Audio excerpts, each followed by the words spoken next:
from the past. And that's the thing about the education, right? That's the diversity of education. So much to talk but about. He mentioned, there's a concept he mentioned that's actually included in what he says, the concept of reflective teaching. That should be a natural practice with all teachers. You have to upgrade yourself. Reflective teaching. You have to do that.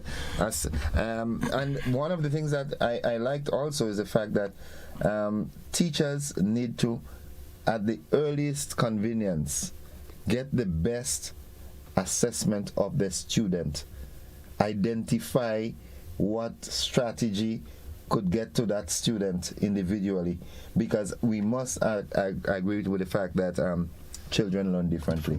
And the earlier you can identify your students, the more effective you'd be, and you'd feel more rewarding. Yeah, but assessment is an ongoing process. An assessment could actually just be you sitting down lunchtime observing the child. Just how he interacts with his peers and what he do, what in his behaviors. So a lot of times when you think assessment, okay, let me find a standardized test I could print for you. That's not that. From the social interaction, because one of the things that he said that is also interesting with the education on a whole, is where he said that from 6 to 11 years. Now, a child, the way a child will come and ask you a question, or anyone a question, has a lot to do with the way he was cultured from home. Because some children are taught to shut up when big people are talking. So you deter their confidence right away. So when they come to the classroom, they don't think they don't have questions, but they must send the confidence to ask it. But Kwasi touched on a lot of different things that we can't even cover, because the process of inquiry is what he's saying should be encouraged. With students, that process of inquiry, and students come with that natural curiosity. Yes, because they come not knowing anything, and that is often, like you rightly said, curtailed and discouraged. Like, I am the voice, but that process of inquiry should be encouraged, and you'd get a better product. That is the learning process. That's it, But babies don't drown, Folks, it's the education conversation this morning, 20 minutes after onto 8 o'clock. I'm speaking with, of course, Matthias Williams and Kwasi Philip. We take a quick commercial break. We'll be right back after these messages. Don't you go anywhere.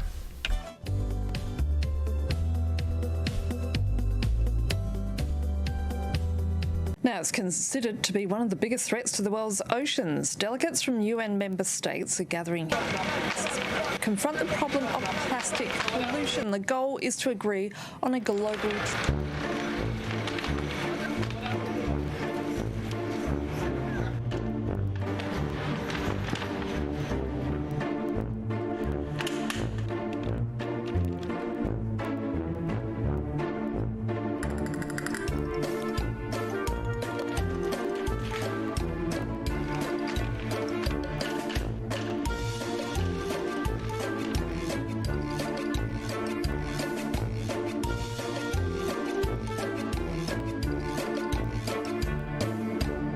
Given a chance, your plastic would choose to be put to more beneficial use. Choose recycling.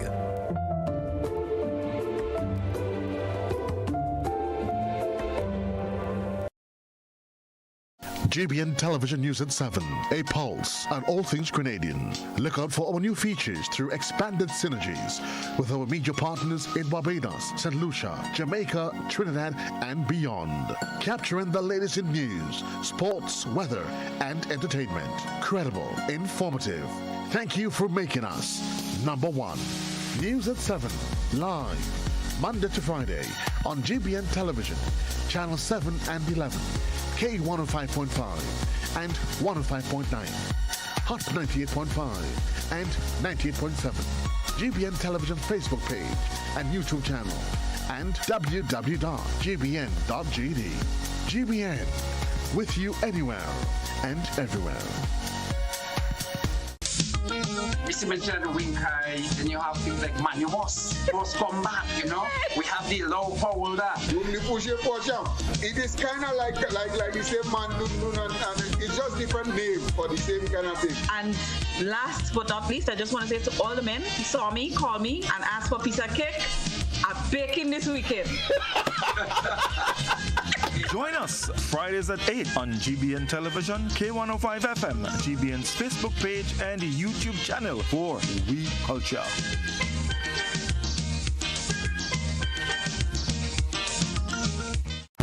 The big biggest party in sport is back.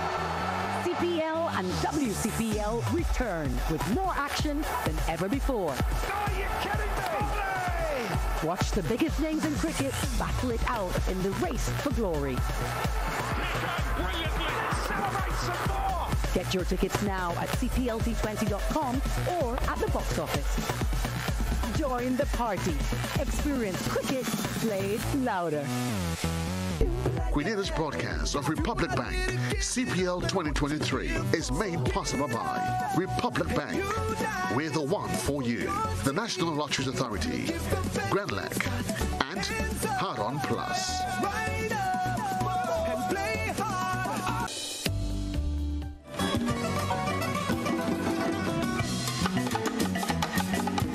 Welcome back, viewers and listeners. The Education Conversation with Mr. Matthias Williams and Kwasi Philip. We're talking about the level of education, which one is more important. Now, we identify that from our opinions and so forth that the primary level is most important. Yeah, research has shown that also. Yes. Why is that so? Sorry. Before we get to that, though, I think we need to clarify something, right? Kwasi was saying that usually they come to the primary school from like 6 to 11. So yeah, he identified that range. But I want to extend it. I'm not saying the level that's most important. I wouldn't say from 6 to 11 or 6 to 12. I want to say from 0. From 0 to so I want to include all of that early childhood 0 to 5 years thing into that primary section. They're not sharing everything. Yeah. And as you was talking to, there's also a tendency. I think there's an implication for who we have dealing with children during those years too, because there's a tendency, I think, in our culture to have the least qualified persons at the foundation. To me, that's upside down. You know, if we say in the primary level, including early childhood, is most important, then we need the most qualified persons at that foundational stage. You notice I'm laughing. Yeah, I'm laughing because having said that, everything just dawned on me. I remembered in a situation, I wouldn't call names or location, but there was a couple who were professionals, so they had to work. They go to work daily, and they had a maid that was seeing after the children, and that maid was all good intention and was teaching the child to read and write and spell and so forth. And one of the parents came home the afternoon and heard her telling the child, "Say after me, B-R-E-D, bread." And the child is saying, B-R-E-D, bread. Yes, congratulations, you're doing well. And the parent was professional enough to say, no, you're too old, you don't teach them. Yeah. So the point I want to bring out is that not only from 6, but before that, but from birth.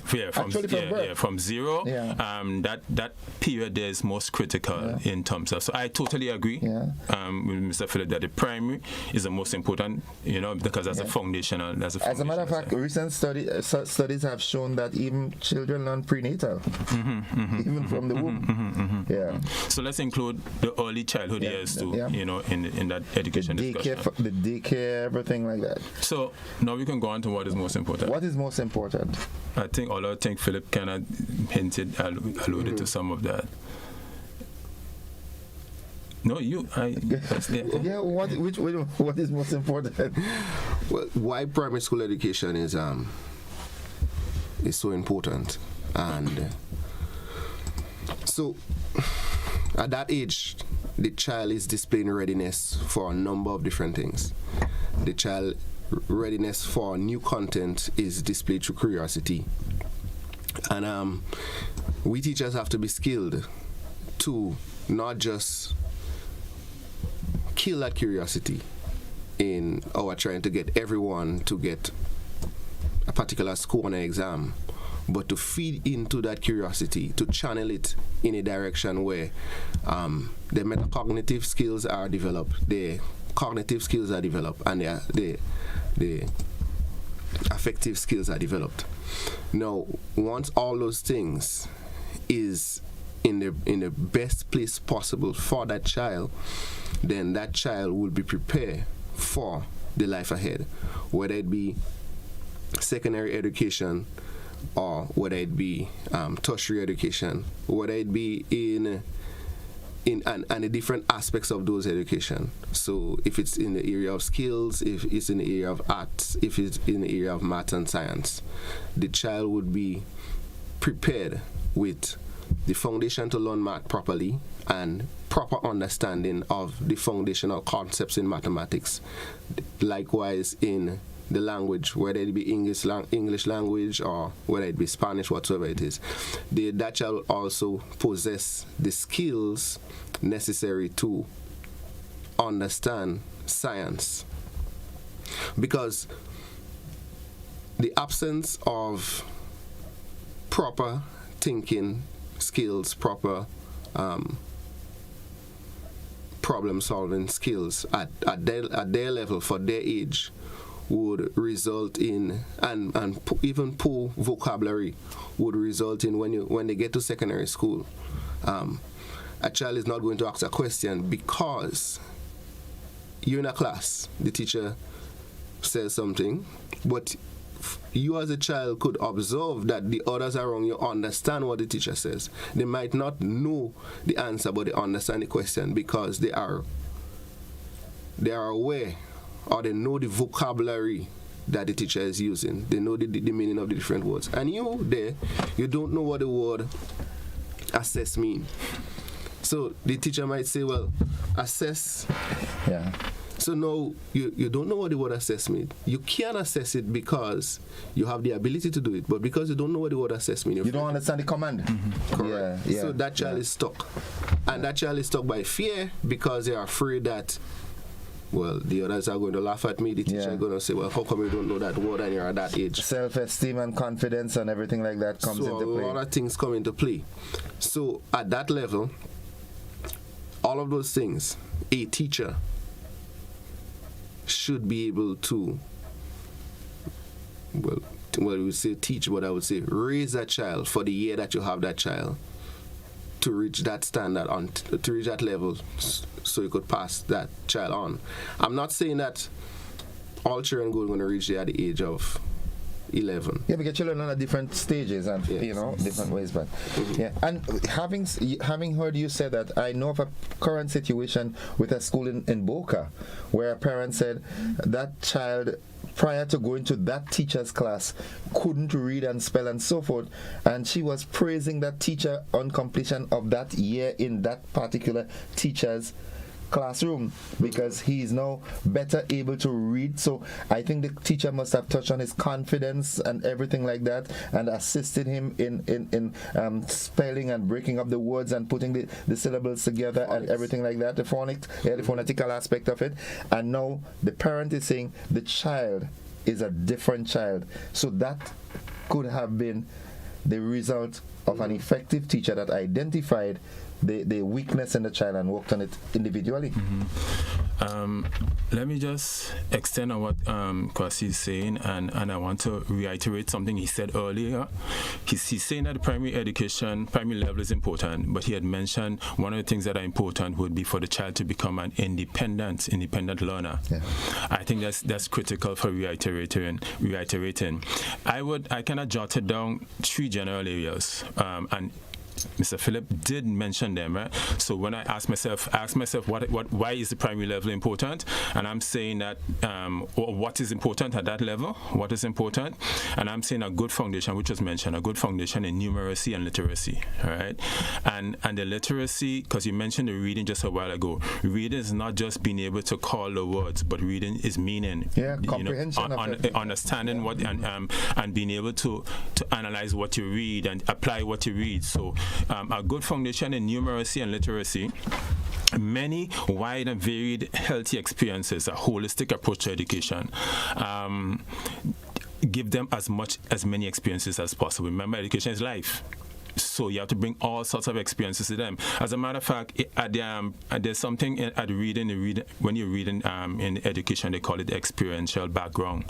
So that based on the child's, pretty much it says that based on the child's background and experiences, they bring more meaning to the print as they read.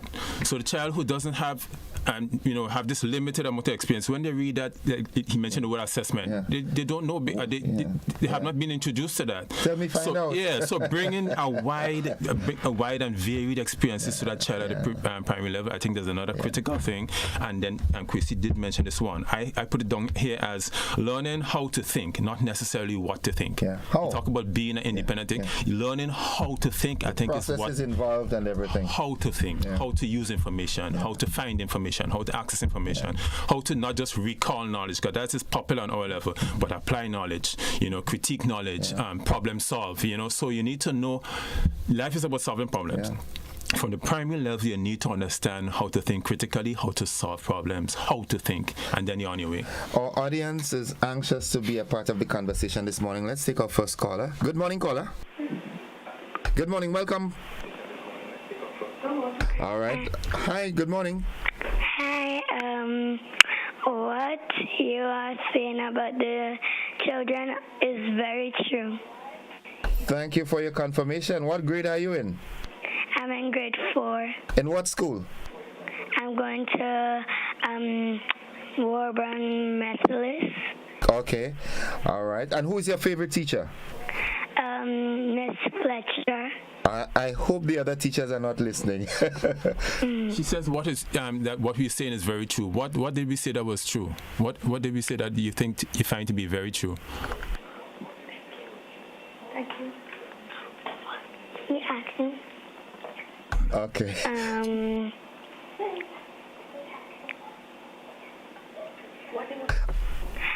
Well, I will add in a little thing. Some of the teachers, the parents have to thank them because they did a really great job for the children. Okay. All right. Thank you, Colin. Have a good day. Have a good day at school. All right. Bye-bye. Okay. It's interesting that our first caller is an actual student. Primary student. A primary student in grade 4. Let's take this other call. Good morning, caller.